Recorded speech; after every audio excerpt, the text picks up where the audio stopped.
Episode 49. Trying to grow. Maulik looked at the image closely. The sales manager enlarged the image on the big screen so every angle of the new Mercedes-Benz S-Class could be viewed. Maulik and Shashi couldn't believe the situation they were in. Is this a dream or something? Or is it for real? Have we really arrived at a stage where we can afford to buy a Merc?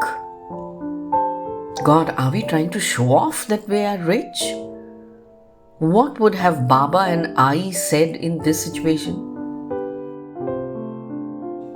Sir, आपकी first car white थी, right? So, do you want to go for the same color? Maulik smiled and replied, Yes, we will go with the white color. Maulik did not bother to correct the sales guy that they had never possessed a car before. 8 years ago, Maulik couldn't even have dreamt of buying a car, let alone a Merc. Maulik had struggled through his graduation as Baba's company had gone bankrupt and Baba had become jobless. So Maulik did odd jobs like giving tuitions and working at call centers to aid his studies and to help the family financially. Luckily, soon after graduation, he got a steward's job at Fly High Airlines. Maulik met Shashi there, who was in the ground staff of the same airlines. 3 years of blissful married life followed. Maulik and Shashi became the proud parents of a boy.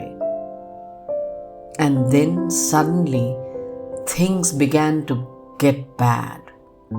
First, Baba got a paralytic attack and became bedridden. Maulik consulted many experts in the medical field, but no one could really answer anything concrete regarding Baba's health.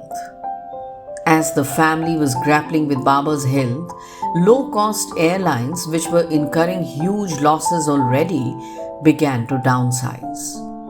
Maulik and Shashi had become so occupied with Baba's health that they didn't realize that low-cost airlines were failing miserably.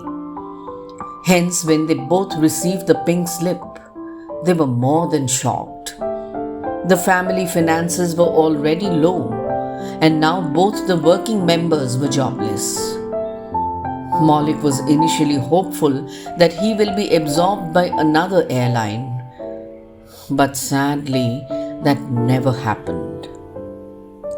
Life suddenly became very tough.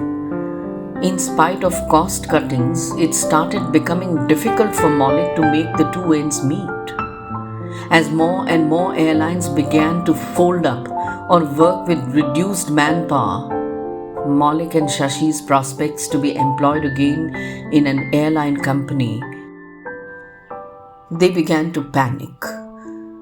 Maulik and Shashi began to do odd jobs like giving tuitions to small children or running errands for large department stores. Maulik accepted the job of pizza delivery when his old classmate came up with a pizza joint in the neighborhood. Baba's health was going from bad to worse. He had lost the ability of speech also now. Maulik and Shashi were finding it very difficult to manage 5,000 rupees each month for Baba's medicines. When the neurosurgeon suggested to operate on Baba, Maulik had no option but to borrow some money from the local moneylender, in spite of knowing that this fellow will charge exorbitant rates of interest. The doctor warned that the operation may not cure Baba completely, but the chances of recovery were high. Maulik was ready to take that risk. The operation, however, was neither successful nor a failure.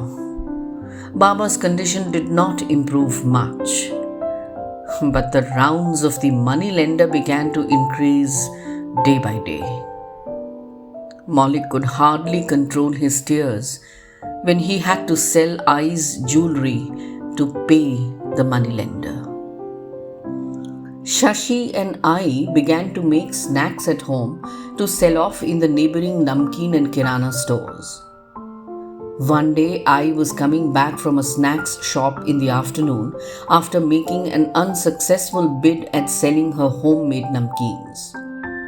She was worried and anxious because money was fast depleting at home, and it was increasingly becoming difficult to make the two ends meet. As I began to cross the road with a preoccupied mind, she did not see the huge car rounding up the bend. When Maulik reached the hospital, I was already critical. The doctor told him, "Don't keep too many hopes, Mr. Maulik. Head injury hua hai." Shashi sold every bit of ornament she possessed, along with many household articles. The couple prayed and cried, but God had some other plans for them. After 9 days of battling for life, I finally gave up and left for the next world. Maulik and Shashi were devastated. Baba wept silently and continuously stared only at the ceiling, missing I tremendously.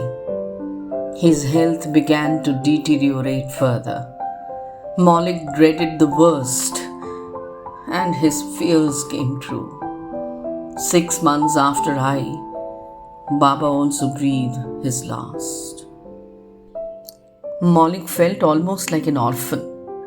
He was gripped with such a feeling of guilt that for days together he didn't stop crying. But both Maulik and Shashi had no time to grieve for long. Their little son Shashank fell sick now. Deprived of nutritious food, he ate something outside that a hawker gave to him. The little fellow caught jaundice, and his already delicate health now took a nosedive. Maulik and Shashi were paranoid with fear of losing their child.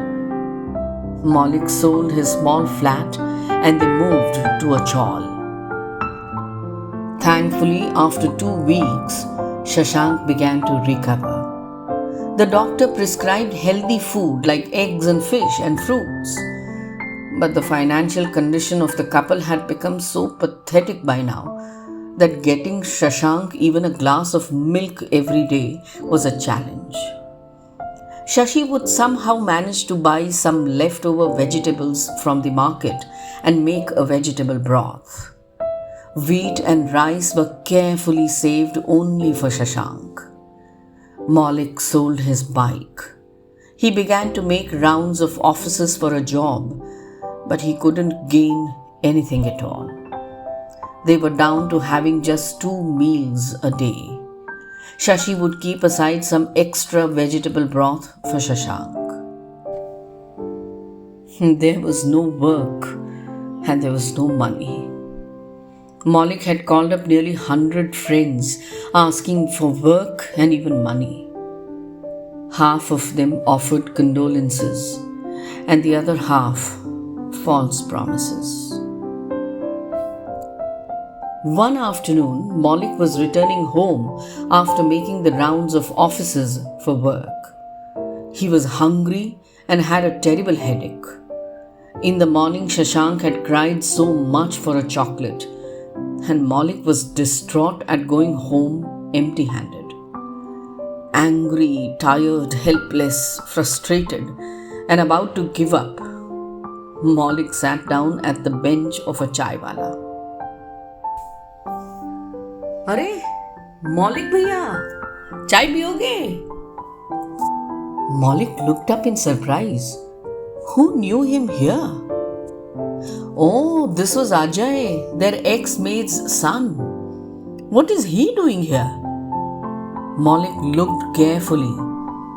Ajay was making tea, and clearly the tea stall belonged to him. "अरे अजय, ये चाय का टपरी कब चालू किया तूने?" "अरे भैया, ऑटोमोबाइल शोरूम में काम करता था, वहां चोरी हो गई तो सेठ निकाल दिया मुझको। आई को आपके घर का काम चला गया। पैसे की इतनी तंगी हो गई भैया कि क्या बताऊं। बहुत घूमा इधर उधर, पर कोई नौकरी धंधा कुछ नहीं मिला। फिर ये चाय का गल्ला जिसका था वो गांव जाने को निकला, बस उसका गल्ला खरीद लिया। अपनी गाड़ी तो आराम से चल रही है अब। Maulik was amazed at the guy's vision. This fellow had made out his own way to battle hunger and earn money. Maulik glanced at the tea stall. It was nicely nestled in a corner at a winding footpath. There was nothing next to the tea stall. Maulik stood up and over a cup of tea asked Ajay, "ये यहाँ पे खाली जगह पे कोई आने वाला है क्या?" Maulik reached home quite late and was unduly quiet. After gulping down the vegetable broth, he opened Ai's almirah. The one hobby or passion that I had in life was cooking. When she would make kothambir vadi or vada pav, the entire building would come down to have it. Maulik found the old torn notebook he was looking for. The first shop of Ai Cha Vada Pav opened at Meera Road next to a small tea stall. The rest is history, as they say. Maulik opened another shop selling vada pavs at some distance from the first one. And then the chain began. Gradually, Maulik and Shashi bought a place where they would make the vadas and supply them to the various centers. Looking through the notes of Ai, they found a lot of ways with which to experiment in something so simple as vada pav. When Maulik opened the 15th center, he also bought a bigger flat.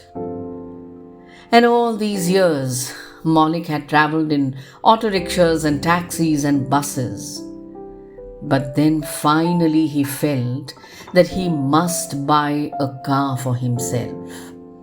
And that's what Maulik and Shashi had come out to do this morning.